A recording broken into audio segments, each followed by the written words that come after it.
ప్రార్థనా టీవీ వీక్షకులందరికీ house of Jesus ministries తరఫున ప్రత్యేకమైన వందనాలు తెలియజేస్తున్నాం. ఈ సమయం ముందు మరొకసారి వాక్యం అందించడానికి మరి దైవ సేవకులు బ్రదర్ బాబురావు గారు మన మధ్యలో ఉన్నారు. మరి వాక్య సందేశాన్ని అందిస్తూ ఉండగా ప్రతి ఒక్కరు కూడా శ్రద్ధగా విని దేవుని ఆశీర్వాదం పొందుకోవాల్సిందిగా కోరుతున్నాం. వాక్యానికి ముందుగా చిన్న ప్రార్థన చేసుకుందాం. మహాగణుడా, మహోన్నతుడా, పరిశుద్ధుడా, ప్రేమగల తండ్రి, ఈ యొక్క ఇదిగో నాయన మరొకసారి ఈ టీవీ పరిచయం ద్వారా వాక్య సందేశం అందించడానికి ప్రభా నీ కుమారుడు, నీ దాసుడు ఇదిగో బ్రదర్ బాబురావు గారిని మీరు ఏర్పాటు చేసుకునే విధాన్ని బట్టి నీకు వందనాలు. ఆత్మీయ విలువలు, శిలువ మూలాల గురించి అనేక పర్యాయములు ప్రభు నాయన చెప్తూ ఉండగా వింటున్న ప్రతి ఒక్కరి హృదయాన్ని ప్రభు నాయన మీరు తెరవ చేయండి. ప్రతి ఒక్క హృదయాన్ని ప్రభు నాయన మార్పునకు తీసుకురండి. అయ్యా ఇదిగో ప్రభు వారితో మీరు మాట్లాడండి, వారి మనసులు మార్చండి.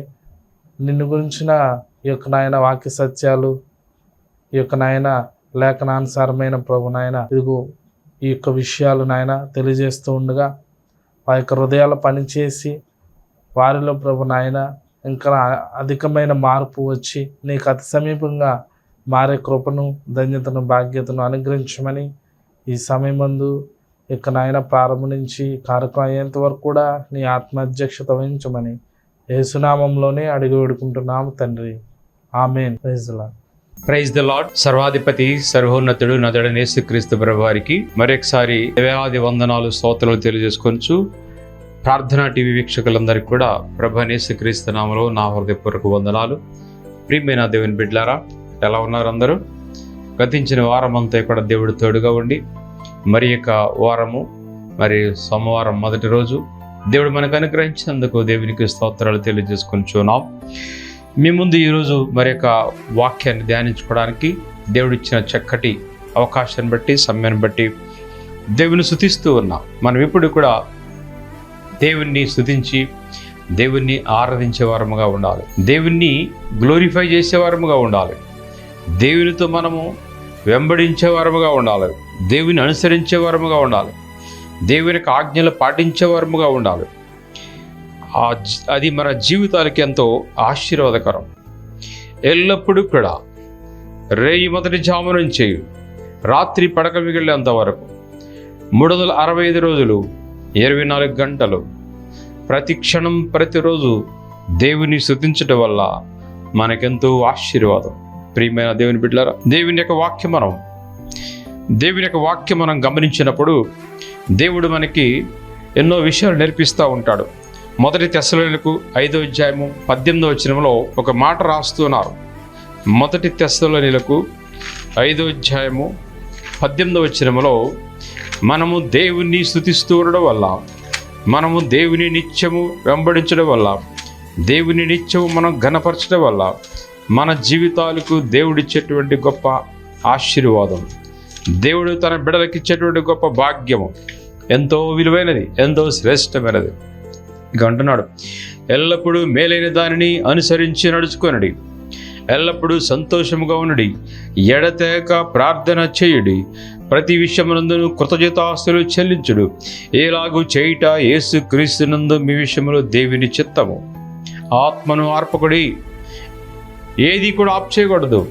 స్తుతించడం ఆపకూడదు, ప్రార్థించడం ఆపకూడదు, దేవుని యొక్క ప్రవచనం ఆపకూడదు, మేలు చేయడం ఆపకూడదు. అన్నీ దేవునికి ఇష్టమైనవి, అది దేవుని చిత్తం. రక్షించబడిన ఒక వ్యక్తి, దేవుని చేత ఏర్పాటించబడిన ఒక వ్యక్తి నిత్యము కూడా ప్రతి క్షణము కూడా దేవుని స్తుతించడం అనేది మనకు ఆశీర్వాదకరం, దేవునికి ఎంతో మరి మహిమ. అందుకే అంటున్నాడు, ఎడతెగక ప్రార్థన చేయడి, కృతజ్ఞతాస్తులు చెల్లించుడి, ఎలాగో చేయుట క్రీస్తు యేసునందు మీ విషయంలో దేవుని చిత్తము. ప్రియమైన దేవుని బిడ్డలారా, ప్రవచించుట నిర్లక్ష్యము చేయకుడి, సమస్తమును పరీక్షించి మేలైన దానిని చేపట్టుడి. దేవుని యొక్క వాక్యాన్ని పరిశీలిస్తున్నప్పుడు మనము ప్రతిరోజు చేయవలసినవి, తప్పకుండా చేయవలసినవి, అలాగే తప్పకుండా చేయకూడనివి, మేలైనది ఏది హానికరమైనది అన్నీ కూడా పరిశుద్ధమైన దేవుడు వాక్యం ద్వారా మనకి చూపించారు. అది దేవుని చిత్తము. ఈరోజు మనము దేవుని స్తుతించటం వల్ల, దేవుని మహింపరచటం వల్ల ఏం జరుగుతుంది? దేవుని స్తుతించపోగటం వల్ల ఏం జరుగుతుంది? దేవుని స్తుతించడానికి మనం సిద్ధపడుతున్నప్పుడు, దేవుని వెంబడించడానికి మనం సిద్ధపడుతున్నప్పుడు, దేవునితో నడవడానికి మనం సిద్ధపడుతున్నప్పుడు మనకి అనేక రకమైనటువంటి ఆటంకాలు, అవరోధాలు వస్తూ ఉంటాయి. కాబట్టి వాటన్నిటిని కూడా మనం జయించేవారముగా ఉండాలి.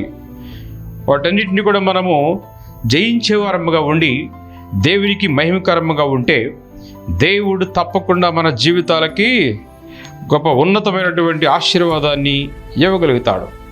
ప్రియమైన దేవుని బిడ్డలారా, మనము దేవుని స్తుతించడం వల్ల వచ్చేటువంటి గొప్ప ఆశీర్వాదాలు ఈరోజు మనము దేవుని వాక్యంలో నుంచి మనం చూసుకుందాం.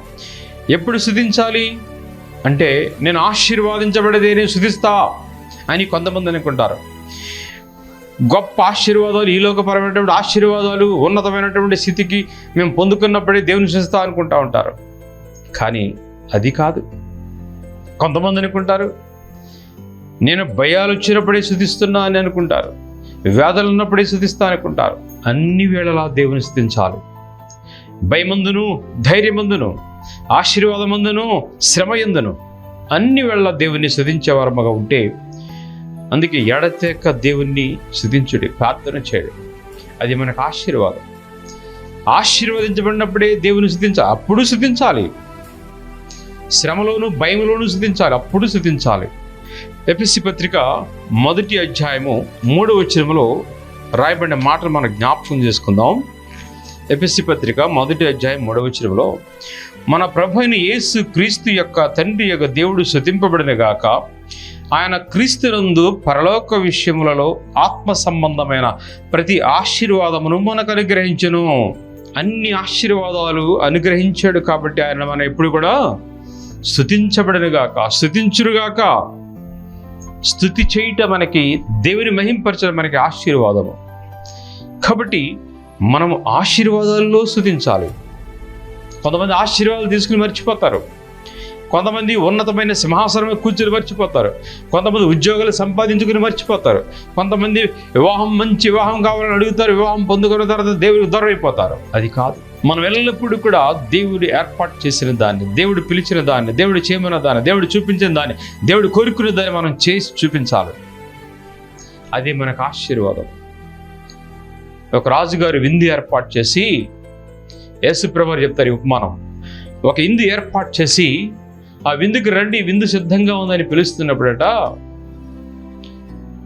ఆ ప్రజలు అన్నారట, పనివాడిని పిలుస్తుంటే, రాజుగారి విందు సిద్ధంగా ఉంది రండి అని పిలుస్తూ ఉంటే ఒకడు అన్నాట, నేను 5 జతల ఎడ్లు కొనుక్కున్నాను కాబట్టి నేను రాలేను, నేను వచ్చి దేవుని స్తుతించలేను, దేవుని మహింపరచలేను, రాజుగారి విందుకు రాలేనని అంటున్నాడు. 5 జతల ఎడ్లు కొనుక్కున్నావు కదా, ఆశీర్వాదం పొందుకున్నావు కదా, దేవుని కృతజ్ఞత కలిగి స్తుతించాలి కదా, దేవుని దగ్గరికి వెళ్ళి దేవుని గణపరచాలి కదా. నో, నేను రాలేను. నీవు ఆశీర్వాదం పొందుకున్నప్పుడు దేవుని స్తుతించలేకపోతే, నువ్వు పొందుకున్న ఆశీర్వాదాన్ని బట్టి దేవుని మహింపరచలేకపోతే, నీవు పొందుకున్నటువంటి సమస్తాన్ని బట్టి దేవుని ఘనపరచలేకపోతే, దేవుడు ఆ ఆశీర్వాదాలని శాపంగా మార్చేస్తాడు. గమనించండి ప్రియమైన దేవుని బిడ్డలారా. ఇంకొక ఆయన అంటున్నాడట, రా విందు సిద్ధంగా ఉన్నది అంటే అంటున్నాడు, నేను ఒక పొలము కొని ఉన్నాను, నేను రాలేను. పొలము కొన్నావా? ఎంత అదృష్టం, ఎంత ఆశీర్వాదకరం. పొలం కొనుక్కున్నప్పుడు నీవు ధనవంతుని అయ్యావు కదా, దేవుడు ఇచ్చినటువంటి గొప్ప మేలు కదా, ఘనత కదా, ఆశీర్వాదం కదా. దాన్ని బట్టి వచ్చి దేవుణ్ణి స్తుతించు, రాజుగారిని ఘనపరచు. వచ్చి నో, నేను రాలేదు. యేసుప్రభువు చెప్తున్నా, ఇది పరలోక రాజ్యముతో పోల్చబడిందంట ఆ ఉపమానం. కాబట్టి ఒక వ్యక్తి ఆశీర్వాదాలలో కూడా దేవుని స్తుతించాలి, ఆశీర్వాదాలు రాకపోయినా దేవుని స్తుతించాలి. అందుకే కీర్తనకారుడు అంటాడు 103వ కీర్తనలో, నా ప్రాణమా యెహోవాను సన్నుతించుము, నా అంతరంగమునున్న సమస్తమా ఆయన చేసిన ఉపకారములలో దేనిని మరువకము. కీర్తనకారుడు రాస్తాడు, దావీదు మహారాజు రాస్తున్నాడు ఆ కీర్తనలో. 103వ కీర్తనలో మొదటి నుంచి మనం అనేకమైన సార్లు మనం ధ్యానం చేసుకుంటూ ఉంటాం. నా ప్రాణమా యెహోవాను స్తుతించుము. నా అంతరంగమున్న సమస్తమా ఆయన పరిశుద్ధ నామమును సన్నుతించుము. నా ప్రాణమా యెహోవాను సన్నుతించుము. ఆయన చేసిన ఉపకారములలో దేనిని మరువకము. Don't forget every blessings. Don't take it easy. దేవుడి ఇచ్చిన ఉపకారాలు, ఆశీర్వాదాలు నీకోసమే. నీవు హెచ్చించబడాలని, ఆశ్రయించబడాలని, సంతోషంగా ఉండాలని, దీవించబడాలని, ఘనముగా ఉంచబడాలని దేవుడు నిన్ను ఉపకారం చేసినప్పుడు నువ్వెందుకు దేవుని స్తుతించలేకపోతున్నావు? ఎందుకు వెనకబడి ఉన్నావు? ఎందుకు మొక్కుబడి చేసుకుని, దేవునికి ఒప్పందం చేసుకుని, దేవునికి వాగ్దానం చేసుకుని, దేవునితో ఒక ఒడంబడిక చేసుకుని స్తుతిస్తానని, వెంబడిస్తానని ఎందుకు ఆగిపోయావు? పొలం కొనుక్కున్నావని పొలంలో బిజీ అయిపోయావా? 5 జతల ఎడ్లు కొనుక్కున్నావా? 5 జతల ఎడ్ల ఆశీర్వాదంలో బిజీ అయిపోయావా? వివాహం చేసుకున్నాను కాబట్టి నేను రాలేనంటాడు ఇంకొక వ్యక్తి. వివాహ జీవితం వల్ల, కుటుంబ జీవితం వల్ల బిజీ అయిపోయావా? దేవుని వెంబడించలేకపోతున్నావా? నా ప్రాణమా యెహోవాను సన్నిధించము. ఆయన చేసిన ఉపకారములలో దేనిని మరువకు. In every blessings we should glorify the God. In every blessing we should worship the God. We should not come back. వెనక్కి వెళ్ళకూడదు. దేవుని ఆరాధించే విషయంలో, దేవుని స్తుతించే విషయంలో మనం ఎల్లప్పుడూ కూడా దేవుని స్తుతించే వారముగా ఉండాలని దేవుని యొక్క వాక్యం మనకి తెలియజేస్తూ ఉంది. 92 కీర్తనలు మనం చదువుతాం. యెహోవాను స్తుతించుట మంచిది, మహోన్నతుడా నీ నామము కీర్తించుట మంచిది. ఉదయమున నీ కృపను, ప్రతి రాత్రి నీ విశ్వాసతను 10 దంతుల స్వరమండలముతోనూ గంభీర ధ్వని గల సితారాతోనూ ప్రచురించుట మంచిది. దేవుని స్తుతించడం అంటే, ప్రియమైన దేవుని బిడ్డలారా, ప్రభా అని ప్రార్థన చేయడం ఒకటమే కాదు, సాక్ష్యము చెప్పటం, దేవుని యొక్క సన్నిధిలో పాటలు పాడడం, ఇన్స్ట్రుమెంట్స్ ప్లే చేసి తలాంతిస్తే దాన్ని బట్టి దేవుని స్తుతించడం, అనేక రకాలుగా దేవుని ఘనపరచాలి, స్తుతించాలి. ఇలా చేయడం వల్ల మన జీవితాలకు ఆశీర్వాదం. ఏం జరుగుతుందో తెలుసా? దేవుని భయభక్తులు కలిగిన వాడు ఇలాగే నిత్యము దేవుని స్తుతిస్తూ ఉంటాడు. అలాగే దేవుని భయభక్తులు కలిగి దేవుని స్తుతించేవాడట, వాడి జీవితంలో ఏం జరిగిద్దంటే, సామెతలు 3:8 ఒక మాట రాస్తాడు. సామెతలు 3:8 దేవుని భయభక్తులు కలిగి నిత్యము దేవుని స్తుతించేవాడట ఏం చేస్తాడంటే, యెహోవా యందు భయభక్తులు కలిగి చెడుతనము విడిచిపెట్టము, అప్పుడు నీ దేహమునకు ఆరోగ్యము, నీ ఎముకలకు సత్తువయు కలుగును. Praise lord. దేవుని స్తుతించడం వల్ల, దేవుని ఆరాధించడం వల్ల, దేవుని ఘనపరచడం వల్ల, దేవుని మహింపరచడం వల్ల, దేవుని యొక్క సేవలో నడిచిపోవడం వల్ల మనకు వచ్చేటువంటి ఆశీర్వాదం ఏంటంటే, నీ దేహమునకు ఆరోగ్యము, నీ ఎముకలకు సత్తువ కలుగును. అంతకు మించి ఆశీర్వాదం ఇంకేంటండి? ఆశీర్వాదం వెనకాల ఆశీర్వాదం, ఆశీర్వాదం వెనకాల ఆశీర్వాదం, ఆశీర్వాదము స్తుతి, ఆశీర్వాదము స్తుతి, ఉపకారము స్తుతి. దేవుని స్తుతించు, ఉపకారం పొందుకో. దేవుని స్తుతించి మేలు పొందుకో. దేవుని స్తుతించి ఆశీర్వాదం పొందుకో. దేవుని స్తుతించి నీవు గొప్ప ఉన్నత స్థితికి వెళ్ళు. దేవుని స్తుతించి నీవు గొప్ప దేవునికి ఎన్నో అద్భుత ఆశ్చర్యకాలు చేసేటువంటి వ్యక్తిగా ఇంకా నువ్వు ఉన్నత స్థితిలో నడిపించబడతావు.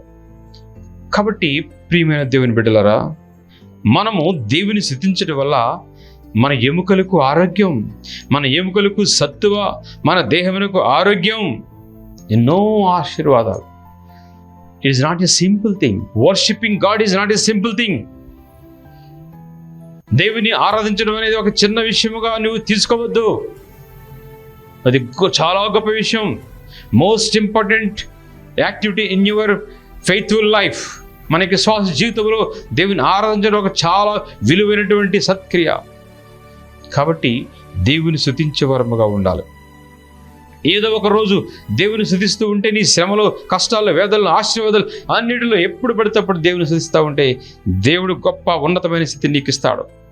అంత మాత్రమే కాదు, ఈ లోకపరంగా దేవుడు ఎక్కడ ఉంచాలని అక్కడ ఉంచుతాడు. నీ ఎముకలకు సత్తువ, నీ దేహానికి ఆరోగ్యం. అలాగే 63వ కీర్తనలో ఒక అద్భుతమైన మాట మనం చదువుతాం.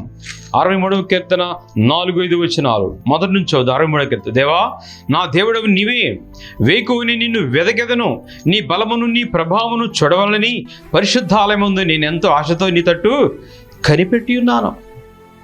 ఆశతో నిన్ను చూడాలని, నీ ప్రార్థన చేయాలని, వాక్యం ధ్యానించాలని, పాటలు పాడాలని, నేను వెంబడించాలని, నువ్వు వస్తుంటే నేను నీతో కలవాలని ఆశతో ఉన్నానయ్యా. ఆ కీర్తనకారుడు రాస్తాడు అద్భుతమైన మాట. 4-5 చదివితే, నా మంచం మీద నేను జ్ఞాపకం చేసుకుని రాత్రి జాములైందో నిన్ను ధ్యానించినప్పుడు, మంచం మీద పరుండే, నిద్ర రాలేదని నువ్వు కొట్టుకులాడుతున్నావేమో, మంచం మీద పరుండి దేవుని ధ్యానించు, వాక్యాన్ని ధ్యానించు, దేవుని స్తుతించు. ఒకవేళ కుర్చీలో కూర్చుని కదలేనటువంటి బాధలో ఉన్నావేమో, కానీ అక్కడే కూర్చుని దేవుని స్తుతించు, దేవుని ఘనపరచు, దేవుని పాటలు పాడి దేవుని ఘనపరచు, మహింపరచు. అప్పుడు ఏం జరిగిందంటే, రాత్రి జాములయందు నిన్ను ధ్యానించినప్పుడు క్రొవ్వు మెదడు నాకు దొరికినట్లుగా నా ప్రాణము తృప్తి పొందుచున్నది. క్రొవ్వు మెదడు దొరికినట్లుగా నా ప్రాణము తృప్తి పొందుచున్నది. ప్రియమైన దేవుని బిడ్డలారా, మన ప్రాణము తృప్తి పొందుచున్నది. క్రొవ్వు మెదడు వలె దేవుని స్తుతిస్తే యూ విల్ బి సాటిస్ఫైడ్. లేమిలోనూ తృప్తిగా ఉంటావు, కష్టములోనూ తృప్తిగా ఉంటావు, వేదనలోనూ తృప్తిగా ఉంటావు. క్రొవ్వు మెదడు దొరికినట్లు మనం ఎప్పుడు కూడా బలముగా ఉంటాం, ధైర్యముగా ఉంటాం. దేవుని స్తుతించేవారు ఒక ఉన్నతమైన స్థితిని వారు అనుభవించగలుగుతారు. ప్రియమైన దేవుని బిడ్డలారా, దేవుని స్తుతిస్తూ తుస్తూ ఉంటే మనం స్తుతిస్తూ ఆయన వెంబడించడమే, ఆయన మహింపరుస్తూ, ఆయన కార్యాలు చేసుకుంటూ, ఆయన యొక్క ఆరాధనలు, ఆయన రాజ్యం కోసం పాటు చేస్తూ, పని చేస్తూ మనము సాగిపోతూ ఉంటే ఏదో ఒక రోజు నీ వంశంలో, నీ కుటుంబంలో, నీ స్నేహితుల మధ్య, నీ గ్రామంలో, నీ ఉద్యోగంలో ఎక్కడ దేవుడు ఎప్పుడు ఎలా నిలబెడతాడో తెలియదు. తప్పకుండా ఒక మంచి పేరు ప్రతిష్ట కలిగిన వ్యక్తిగా దేవుడు నిన్ను నిలబెట్టబోతున్నాడు. దేవుని స్తోత్రం కలిగిన గాక. రష్యా దేశంలో వాళ్ళు 1957 సంవత్సరంలో స్పేస్లోకి ఇంకా మానవుడు వెళ్ళనటువంటి రోజు అది. ఏ మానవుడు కూడా ఆ స్పేస్లోకి ఎవరు వెళ్ళలేదు. ఇంకా రష్యా సైంటిస్టులు మొదట మానవులు వెళ్ళి ఆ యొక్క స్పేస్లో నివసించడానికి అవకాశం ఉంటుందా లేదా, మానవుడు వెళ్ళి అక్కడ కనుగొని వచ్చే బదులు స్పేస్లోకి ఏదైనా ఒక జంతువుని పంపిద్దామని చెప్పి వాళ్ళు రష్యాలో మాస్కోలో అటు ఇటు తిరుగుతూ ఉన్నప్పుడు ఒక వీధి కుక్కను వాళ్ళు అబ్జర్వ్ చేశారు. ఆ వీధి కుక్కను అబ్జర్వ్ చేసి ఆ వీధి కుక్కను తీసుకొచ్చారు. ఆ వీధి కుక్క ఆ దేశంలో, ఆ ప్రాంతంలో అటు ఇటు తిరుగుతూ ఉండేది. అటు ఇటు తిరుగుతూ ఉన్నటువంటి కుక్కను పెట్టుకొచ్చి వాళ్ళు దానికి కొంత ట్రైనింగ్ ఇచ్చి వార్మప్ చేసి దాన్ని 1957 సంవత్సరం నవంబర్ 3వ తారీఖున స్పేస్లోనికి ప్రవేశపెట్టారు. స్పేస్లోనికి పంపించి దాన్ని హెల్త్ కండిషన్స్, దాని లివింగ్ స్టాటస్ అంతా కూడా గమనించి తెలుసుకున్న తర్వాత వాళ్ళు కనుగొన్న విషయం ఏంటంటే, స్పేస్లోకి మానవుడు కూడా వెళ్ళి నివసించవచ్చు అని కనుక్కున్నారన్నమాట. ఆ కుక్క చనిపోయింది, ఇంకా తర్వాత వేరే విషయాలన్నీ జరిగినాయి. కానీ మనం ఇక్కడ తెలుసుకోవాల్సిన విషయం ఏంటంటే, ప్రియమైన దేవుని బిడ్డలారా, ఆ కుక్క స్పేస్లోకి వెళ్ళొచ్చిన తర్వాత మొట్టమొదటిగా స్పేస్లోనికి వెళ్ళొచ్చిన అనుభవాన్ని సైంటిస్టులకి తెలియజేసి ఎంతో విజ్ఞానాన్ని పెంచింది ఆ కుక్క. అందుకే ఆ కుక్కని రష్యాలో మాస్కో పట్టణంలో ఒక పెద్ద స్టాచ్యూ పెట్టారు. స్టాచ్యూ పెట్టి ఆ కుక్క బొమ్మని అక్కడ ఒక విగ్రహం గలా చేసి అక్కడ టవర్ మీద ఆ కుక్కను ఉంచారన్నమాట. ఆ కుక్కను పెట్టారు. ఆ కుక్క పేరు లైకా. ఆ కుక్కని సైంటిస్టులు దాదాపు రష్యా ప్రజలందరూ కూడా ఆ చూడడానికి వెళ్ళి ఆ కుక్కకి మొక్కుతారు, సాగిలపడతారు. అది వాక్యానికి విరుద్ధమే. కానీ ఆ కుక్కకు వచ్చినటువంటి ఘనత, ఆ కుక్క పొందుకున్నటువంటి ఘనతను బట్టి అది రష్యా ప్రజల చేత అది గౌరవించబడుతుంది. ఎందుకు పనికిరాని ఒక కుక్కకే దేవుడు అంత భాగ్యం ఇచ్చాడు కదా. అలాంటిది మహోన్నతుడు, సర్వోన్నతుడైన దేవాది దేవుని స్తుతించడం వల్ల ఏదో ఒక రోజు నువ్వు ఒక నిరుపయోగమైన వస్తువుగా ఈరోజు పడి ఉండొచ్చేమో, ఎందుకు పనికిరాని ఒక వ్యక్తిగా నువ్వు మంచం మీద పడి ఉండొచ్చేమో, నేను ఏ పని చేయలేని ఒక కుర్చీలో కూర్చుని వేదనతో ఉన్నావేమో, లేకపోతే సమస్తము కోల్పోయి ఏ ఆధారము లేక, ఏ ఆదరణ లేక ఒంటరిగా వేదన స్థితిలో ఉన్నావేమో. కానీ నీ ఉన్న స్థితిలోనే దేవుని స్తుతించడం ప్రారంభించు. దేవుని ఘనపరచడం ప్రారంభించు. దేవుడు తప్పకుండా ఏదో ఒక రోజు నిన్ను ఒక ఉన్నతమైన స్థితిలో నీవు నిలబడలేని నిన్ను నిలబెట్టబోతున్నాడు, లేవలేని నిన్ను లేవనెత్తుతున్నాడు. దేవుడు ఒక గొప్ప ఉన్నతమైన స్థితికి నడిపించబోతున్నాడు.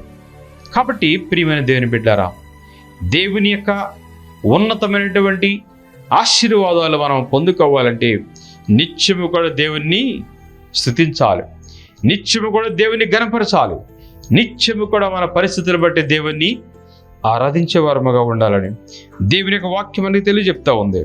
కాబట్టి ఆశీర్వాదాల్లో దేవుని స్తుతించాలి, అలాగే ఉపకారాల్లో దేవుని స్తుతించాలి, మేలులు పొందుకున్నప్పుడు దేవుణ్ణి స్తుతించాలి. అలాగూ స్తుతించడం వల్ల మరిన్ని ఉపకారాలు పొందుకుంటాం. భయాల్లో కూడా స్తుతించాలండి దేవుణ్ణి. భయాల్లో కూడా 56వ కీర్తన 3-4 వచనాలు చూద్దాం. 56వ కీర్తన 3-4. నాకు భయము సంభవించు దినము నిన్ను ఆశ్రయించుచున్నాను, దేవుని బట్టి నేను ఆయన వాక్యమును కీర్తించదును. దేవుని నమ్మకించి ఉన్నాను, నేను భయపడను. శరీరధారుడు నన్నేమి చేయగలరు? Praise the lord. నాకు భయము సంభవించు దినమును నిన్ను ఆశ్రయించుచున్నాను. ప్రియమైన దేవుని బిడ్డలారా, భయాలలో కూడా దేవుని ఆశ్రయించాలి. శ్రమలలో, మరణ వేదనలో, కష్టములో, నిందలలో, అవమానాల్లో మనం దేవుని ఆశ్రయించాలి, దేవుని మహింపరచాలి, దేవుని వైపు చూడాలి. అప్పుడు మనం ఆదరించబడతాం, తప్పించబడతాం. దేవుడు మనల్ని గొప్ప ఉన్నతమైన స్థితికి తీసుకెళ్తాడు. ప్రియమైన దేవుని బిడ్డలారా, నష్టాలు వచ్చినప్పుడు కూడా, పంటలు పొలం లేనప్పుడు కూడా, మరి జీతం లేనప్పుడు కూడా, భయంకరమైన పరిస్థితులు ఉన్నప్పుడు కూడా మనము దేవుని స్తుతించే వారముగా ఉండాలంట, యెహోవాను వెంబడించే వారముగా ఉండాలంట, దేవుని ఘనపరిచే వారముగా ఉండాలంట. హబక్కూకు గ్రంథము 3వ అధ్యాయములో అద్భుతమైన మాట రాస్తాడు హబక్కూకు. హబక్కూకు మాటలు వింటే మనకి ఎంతో బలం పొందుకుంటాం. 3వ అధ్యాయం 17వ వచనములో 17-18 వచనాలు మనం చూసినప్పుడు, అంజూరపు చెట్లు పూయకుండినను, ద్రాక్ష చెట్లు ఫలింపకపోయినను, ఒలివ చెట్టు కాపు లేక యుండినను, చేనిలోని పైరు పంటకు రాకపోయినను, గొర్రెలు దొడ్డిలో లేకపోయినను, సాలలో పశువులు లేకపోయినను, నేను యెహోవా యందు ఆనందించదును, నా రక్షణకర్త నా దేవుని యందు నేను సంతోషించదును. ప్రభువు యెహోవాయే నాకు బలము, ఆయన నా కాళ్ళను లేడి కాళ్ళ వలె చేయును.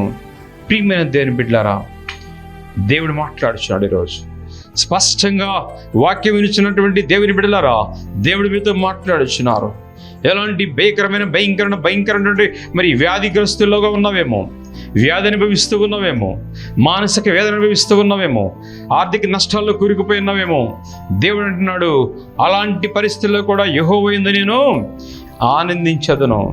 దేవుని మహింపరుస్తా, దేవుని స్తుతిస్తానటువంటి తీర్మానంతో మనము ముందుకు వెళితే దేవుడు తప్పకుండా తన బిడ్డలు ఉన్నతమైన స్థితిలో ఉంచుతాడు. బైబిల్ గ్రంథంలో ఒక స్త్రీ కనబడుద్ది మనకి. ఆ స్త్రీ చూడండి, దేవుణ్ణి స్తుతించడంలో, దేవుణ్ణి మహింపరచడంలో, దేవుణ్ణి ఘనపరచడంలో మనకు కొంత ఆటంకాలు రావచ్చు, మనకు కొంత అంతరాయాలు రావచ్చు, కొద్ది సమయం కొన్ని పరిస్థితులు మనకి వ్యతిరేకంగా రావచ్చు. అయినను మనము దేవుణ్ణి స్తుతించి వెంబడించే వారముగా ఉంటే దేవుడు గొప్ప ఉన్నతమైన స్థితి మనకు అనుగ్రహిస్తాడు. మత్తయి సువార్త 15వ అధ్యాయంలో 21వ వచనం నుంచి మనం చదువుకుందాం. మత్తయి సువార్త 15వ అధ్యాయము 21 నుంచి మనం చదివితే, దేవుడి యొక్క అక్కడ ఒక స్త్రీ అట యేసు ప్రభువును చూసి పిలుస్తూ ఉందంట. యేసు అక్కడ నుండి బయలుదేరి తూరు సీదోనుల ప్రాంతములకు వెళ్ళగా, ఇదిగో ఆ ప్రాంతముల నుండి కనాను స్త్రీ ఒకటి వచ్చి, ప్రభా, దావీదు కుమారుడా, నన్ను కరుణింపుము, నా కుమార్తె దయ్యం బట్టి బహు బాధపడుచున్నదని కేకలు వేశాను. అందుకాయన ఆమెతో ఒక్క మాట ఆయనను చెప్పలేదు. అప్పుడు ఆయన శిష్యులు వచ్చి, ఈమె మన వెంబడి వచ్చి కేకలు వేయుచున్నది గనుక ఈమెను పంపివేయమని ఆయనను వేడుకొనగా, ఆయన ఇశ్రాయేలు ఇంటి వారై నశించు గొర్రెల యొద్దకే గాని మరి ఎవరి యొద్దకు నేను పంపబడలేదను. ఆయనను ఆమె వచ్చి ఆయనను మ్రొక్కి, ప్రభువా, నాకు సహాయము చేయమని అడిగాను. అందుకు ఆయన, పిల్లలు రొట్టె తీసుకొని కుక్క పిల్లలకు వేయటం యుక్తము కాదని చెప్పగా, నిజమే ప్రభువా, కుక్క పిల్లలకు కూడా తమ యజమానుల బల్ల మీద నుండి పడి మొక్కలు తిరును కదా అని చెప్పాను. ప్రియమైన దేవుని బిడ్డలారా, యేసు ప్రభువా, అమ్మా నీ విశ్వాసం చాలా గొప్పది, నీవు కోరినట్టే నీకు అవునుగా కానీ ఆమెతో చెప్పాను. ప్రియమైన దేవుని బిడ్డలారా, ఈరోజు మనము దేవుని వెంబడించాలంటే, శిష్యులు అక్కడ ఆటంకపరుస్తున్నారు ఆ స్త్రీని. మనం దేవునికి స్తుతించాలంటే, దేవుని వెంబడించాలంటే, విశ్వాసం ఎదగాలంటే మన ఆటంకాలు వస్తాయి. ఆయనను వాటిని అధిగమించి వాటిని పక్కన పెట్టి దేవుని వైపే మనం చూస్తూ ఉంటే, ప్రతి ఆటంకాల్లో అవరోధాల్లో కూడా సాతానుడు మనల్ని దేవుని స్తుతించడానికి, దేవుని వెంబడించడానికి, సాతానుకి మనకి స్మూత్ మార్గాన్ని అనుగ్రహించుడు, నిత్యం ఆటంకాలు కలుగు చేస్తూనే ఉంటాడు. కాబట్టి మనము అవి దేవునికి అప్పగించుకోవాలి, దేవుడి వైపు చూడాలి. దేవుడు తప్పకుండా అంటున్నాడు, ఈమె నా యెడల చేసిన కార్యము మంచిది, చాలా గొప్పది. కాబట్టి దేవుడు అంటున్నాడు, అమ్మా నీవు కోరినట్టే నీకు జరుగును. ఈరోజు వాక్యం వినిచిన దేవుని బిడ్డలారా, ప్రార్థన టీవీ వీక్షకులారా, మనం కోరినట్టే మనకు జరగాలంటే మనం దేవుని స్తుతించడంలో ప్రతి ఆటంకాన్ని కూడా పక్కన పెట్టేయాలి, ప్రతి అవరోధాన్ని పక్కన పెట్టేయాలి, నిత్యము కూడా దేవుని స్తుతించే వారంగా ఉండాలి. దేవుడి కొద్ది మాటలు దీవించనుగాక. ఆమేన్. ప్రార్థన చేసుకుందాం. దేవుని స్తుతించడానికి దేవుడు ఏ విధంగా దేవుని స్తుతించాలో దేవుడు మనకి తెలియజెప్పినాడు. పరిశుద్ధుడైన యేసయ్య, పరలోకమందున్న తండ్రి, నీకు స్తోత్రములు ప్రభువా. ఈ యొక్క ప్రత్యేకమైన సమయంలో నిన్ను ఏ విధంగా స్తుతించాలి, ఏ విధంగా నేను వెంబడించాలి, ఏ విధంగా స్తుతించడం వల్ల నీవు ఆశీర్వాదం ఎలా ఉంటుందో, శారీరకంగా, ఈ లోకపరంగా, కుటుంబపరంగా ఎన్ని ఆశీర్వాదాలు ఇస్తావో నువ్వు మాకు తెలియజెప్పే ప్రభావం. అందరిని బట్టి వందనాలు. వాక్యం విన్న బిడ్డలందరినీ దీవించండి, ఆశ్రయించండి. ఆయా పరలోకపు ఆశీర్వాదాలు, ఉపకారాలు పొందుకోవడానికి వారసులుగా చేసి వారు కోరుకున్నట్టే జరుగునుగాక, వారు అడుగుతున్నట్టే పొందుకొనుగాక, వారు అడుగుతున్నటువంటి సమస్త మేలులు పొందుకొని కావాలని నా యేసయ్య అలాంటి భక్తి విశ్వాస జీవితం ప్రతి ఒక్కరికి దయచేయమని నాజరేయుడైన యేసుక్రీస్తు నామమున ప్రార్థన చేసి అడుగుచున్నాను తండ్రి. ఆమేన్. మన తండ్రి అయిన దేవుని ప్రేమయు కుమారుడైన యేసుక్రీస్తు కృపయు పరిశుద్ధాత్మిక అన్యోన్య సహవాసం ఇప్పుడు ఎల్లప్పుడూ సదాకాలము తోడే నడిపించునుగాక. ఆమేన్. ఆమేన్. అందరికీ వందనాలు. Praise lord. God bless you.